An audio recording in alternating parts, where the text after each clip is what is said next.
그때는 원나라가 온 세상을 뚝갑 패던 시절, 고려 또한 끈질기게 저항하다 결국 원나라에 굴복하여 심한 간섭을 받고 있었습니다. 그리고 원나라는 해마다 고려에 요구했습니다. 고려 여인들을 바쳐라. 이게 바로 공여. 곡물로 여인을 바치라고 압박하는 매우 야만적인 행위였죠. 지구 최강 원나라의 요구에 고려는 하는 수 없이 강제로 여인들을 뽑아야 했습니다. 그렇게 결혼도감이란 기구를 설치하고 호럼이 역적에 처 승려의 딸을 사사지 찾아 공여로 보냈습니다. 안타깝게도 궁녀로 뽑힌 10대 어린 여인들이 그곳에서 행복하게 살기는 어려웠습니다. 궁녀가 되거나 아니면 술집에 팔려나가는 신세가 되는 게 대부분이었죠. 그래서 궁녀로 뽑히면 우물에 빠져 죽거나 목을 메어 죽는 경우도 허다했습니다. 그런데 궁녀로 뽑혀가 아름다운 외모로 황후가 되어 나라까지 뒤흔든 고려 여인이 있었으니 그녀가 바로 원나라 마지막 황후 기왕후였습니다. 고려 왕실의 충신 기자후의 딸로 태어난 여인 기씨. 5남 3녀 중 막내딸로 태어난 기씨는 부족함 없이 예쁜 사랑을 받으며 자랐습니다. 얼굴 또한 매우 예쁘고 아름다웠죠. 하지만 그녀의 가족에게 불행이 닥쳤습니다. 아무리 귀족 가문의 딸이라 할지라도 원나라의 공여 요구를 피할 수 없었기 때문입니다. 그렇게 예쁜 막내딸 기씨가 공여로 뽑혀 원나라로 끌려가게 된 것이죠. 가족들 품을 떠나 강제로 머나먼 타국으로 끌려가게 되었으니 그 누구보다 가슴 아픈 사람은 본인이었습니다. 하지만 기씨는 마냥 슬퍼하지 않았습니다. 어차피 살아야 하는 인생이라면 최선을 다해 죽기 살기로 살아보겠다 다짐하였죠. 그리하여 원나라로 끌려간 그녀가 처음엔 궁녀로 생활하게 되는데, 그러던 어느 날 소녀 기씨의 인생을 180도 바꿔줄 고려 출신 환관이 등장합니다. 바로 고용보. 당시 원나라는 공여뿐만 아니라 고려 출신 환관들도 요구하였는데 그것은 고려 출신 환관들이 매우 똘똘했기 때문입니다. 고용보 또한 원 황실에서 생활하는 고려인이었습니다. 그런데 사실 아무리 능력이 좋을지라도 출신의 한계가 분명 존재했습니다. 고려 사람보단 원나라 출신들이 더 높은 위치에 있었죠. 그러한 와중에 고용보의 눈에 기씨가 들어온 것입니다. 그는 그녀의 아름다운 외모를 보고 유레카를 외쳤습니다.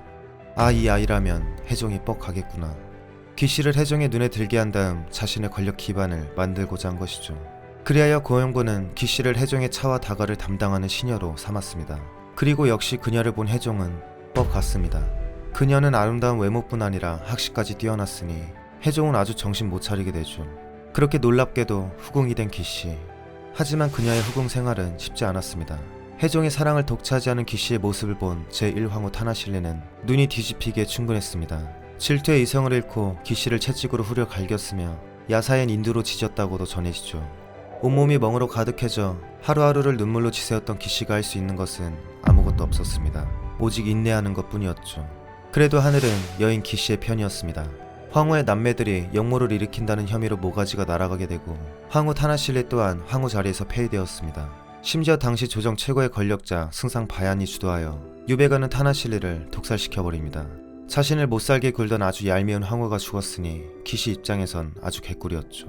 해종은 기씨에게 단단히 빠진 게 분명했습니다. 우리 예쁜 기씨를 제1황후로 삼겠다며 호기롭게 말할 정도였기 때문입니다. 물론 몽골 귀족들과 실권자 승상 바얀이 어디 감히 고려인이 원나라 황후 자리에 앉냐며 반대하는 바람에 무산되고 제1황후는 바얀 후투그라는 여인이 책봉됩니다. 하지만 여전히 하늘은 기씨의 편이었습니다. 1338년 기씨가 해종의 아들 아유시리다라를 낳게 된 것입니다. 또한 너무 힘이 커지던 승상 바얀이 해종의 뜻대로 축출됨에 따라 1340년에 기씨는 비로소 제2황후에 책봉되는 행운을 누리게 됩니다. 공녀에서 한순간에 제2황후까지 된 기왕후. 그러나 역시 자리가 사람을 만든다고 제2황후 자리에 올랐지만 더 높은 권력을 갖길 원했습니다. 그렇지만 아직 그녀를 뒷받침해줄 기반이 없었기에 더욱 치밀하게 행동하였습니다. 시간 날 때마다 그녀는 역대 황후의 행실을 본받기 위해 여효경 및 여러 서적을 읽으며 공부하였고, 맛있는 음식을 먹을 때면 먼저 칭기스칸을 모신 테메에 바친 뒤 맛을 보는 모범적인 행동을 하였습니다. 그리고 이러한 행동들은 모두 원 황실을 장악하여 권력을 얻고 자신의 아들을 후계자로 만들기 위함이었죠. 그녀는 또한 휘정원을 흡수하여 이름을 자정원으로 고쳤는데, 이곳은 태후의 재물 및 궁정 사무를 관할하고 태후를 보좌하는 기구였습니다. 그리고 이곳에 고려 출신 환관 박부라와 고용보를 앉혀 황실 재정을 장악하고 원나라의 실권을 장악하게 됩니다. 또한 고려의 많은 미인들을 거느렸던 기왕후는 권력자들에게 친히 나눠주며 그들의 환심을 샀습니다.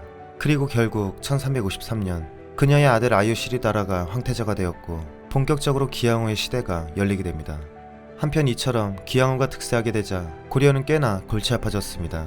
고려에 있는 기양후의 오빠들 및 친인척들이 미쳐 날뛰기 시작한 것입니다. 특히 그녀의 오빠 기철은 아주 싹퉁머리였게 왕에게 시를 지어 올릴 때 자신을 신하라 쓰지 않고 심지어 왕과 말을 탈 때 나란히 타면서 대화를 나누는 겁대가리 상실한 행동을 하였죠. 왜냐하면 그 위대한 원나라 황태자의 삼촌이었기 때문입니다. 또한 기철 세력들이 농민들을 수탈하는 것은 기본이고 온갖 부정부패를 일삼으며 고려를 망가뜨리고 있었습니다. 원나라의 부마국 고려에서는 기씨 집안이 저 난리를 쳐도 눈치를 살필 수밖에 없었죠. 하지만 당시 고려의 공민왕은 원나라를 몰아내고 자주적인 고려 국가를 만들고자 하였습니다. 당연히 폐악을 일삼는 친원파 기씨 집안을 때려 죽이고 싶었죠. 그렇게 기씨 일가를 벼르고 있던 1356년 어느 날 공민왕이 궁에서 잔치를 열었습니다.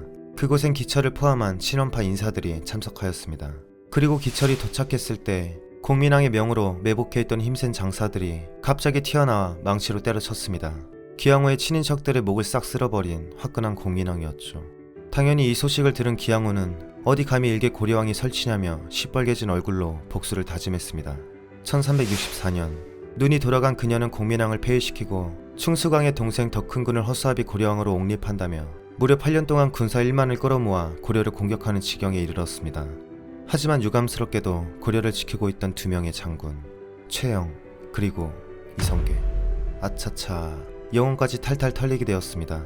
당시 원나라는 홍건적들한테 털리며 국가의 전망이 뒤흔들렸던 상태였고 그 상태에서 고려의 최정예군과 맞짱 떴으니 아무것도 못하고 패배하게 되었죠.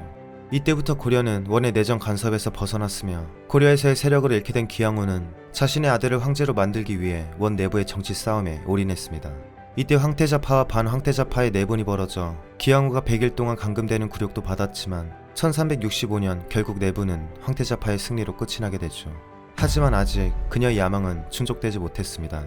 아주 이젠 대놓고 해종에게 이제 내 아들에게 황제의 자리를 물려주라며 양위를 압박했지만 해종은 이게 뭔 개소리냐며 거부했습니다. 그러다 마침내 제1황후였던 바양 후투그가 사망하게 되고 기양후는 해종을 압박하여 드디어 제1황후로 책봉되었습니다. 이 민족 출신이 원나라 정실 황후로 책봉된 것은 역사상 처음이었죠.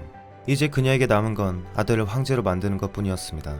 그러나 1368년 중국 남부에서 세력을 키우던 주원장의 명나라가 25만의 대군을 이끌고 원의 수도 대도를 향해 공격했습니다. 엉망진창 망가질 대로 망가진 원나라는 명나라에 의해 무너져갔습니다. 결국 해종, 기양후 그리고 황태자는 대도를 버리고 다시 북쪽의 몽골 초원을 향해 빤스런했습니다. 이때 도망치던 기양후는 왜 고려는 도와주지 않냐며 고려를 원망했다고 하는데 뭔 개소리인가 싶죠. 여하튼 1년 6개월간 도피하는 고생 끝에 몽골의 깊숙한 초원으로 쫓겨난 기양후. 그 와중 1370년 해종이 병으로 사망하게 되고 대륙은 거의 다 뺏겼지만 쨌든 아들 아유시리다라가 북원의 황제로 즉위하게 됩니다. 공녀로 들어와 황후 자리에 자식까지 황제로 만들고 원나라 멸망에 한몫한 입지전적 인물 기양후. 이후엔 전해지는 기록이 없어 잘 먹고 잘 살았는지 알 수가 없습니다.